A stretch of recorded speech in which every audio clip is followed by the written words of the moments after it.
Social learning theory, child support services for abused children. Introduction. The social learning theory tries to explain how people pick characteristics or behaviors they are exposed to over time. This is especially true when it comes to children picking the behaviors of their parents or guardians due to their closeness. The logic is that if a child is born into a family where the father is responsible and hardworking, the child takes this social background as the normal way of doing things and therefore turns out to be responsible too. There are, however, isolated cases where children from organized families can turn out to be irresponsible due to such reasons as negative influences from outside. The ethical concern in the Department of Job and Family Services is the mistreatment of the child. This is the concern that forms the basis for the action that the department takes. It is not justifiable to watch as a child is subjected to unfair treatment by a parent or guardian who has parenting problems as a result of emotional disturbances emanating from drug abuse or too much consumption of alcohol. It is therefore ethical that the child be taken to a place where proper care can be availed. It is possible to have a point of view that opposes the taking away of the child from the parent because the parent will be denied the opportunity to take care of his or her child. The argument, however, fails to make sense because the child is being abused by the person who is supposed to be caring for him or her. It also puts the child in danger in that he or she may end up learning this behavior of abuse, thus creating a cycle. In this cycle, the child will also turn out to be abusive when he grows up. Taking the child to a better environment while the parent or guardian is offered treatment for the problem is the best ethical move since it will result in the assistance of both the child and the parent or guardian. The impact of the action by the Department of Job and Family Services. To start with, the parent or guardian who will have been denied the opportunity to be with the child he or she is abusing will benefit in that he or she will be offered the chance to seek help with whatever problem he or she may be having. This will make him or her a better individual capable of leading a life characterized by order and direction. This is not something this parent or guardian can easily do if there is no intervention.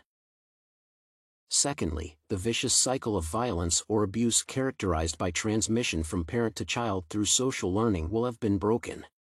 The fact that the child will be taken away and the parent advised to seek help will mean that the child will be subjected to a new orderly climate and the parent will become a better person such that when they are reconnected, they are in a position to lead a normal life. There may be no better way of breaking this cycle other than taking the child away and advising the parent or guardian to seek help. Thirdly, the child who will have been detached from the parent will be assisted to lead a life that is free from both emotional abuse as well as physical abuse.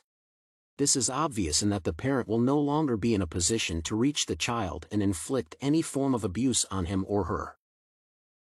The impact on the family unit. The family unit does not go unaffected in this whole saga. The impact has both an underside as well as an upper side.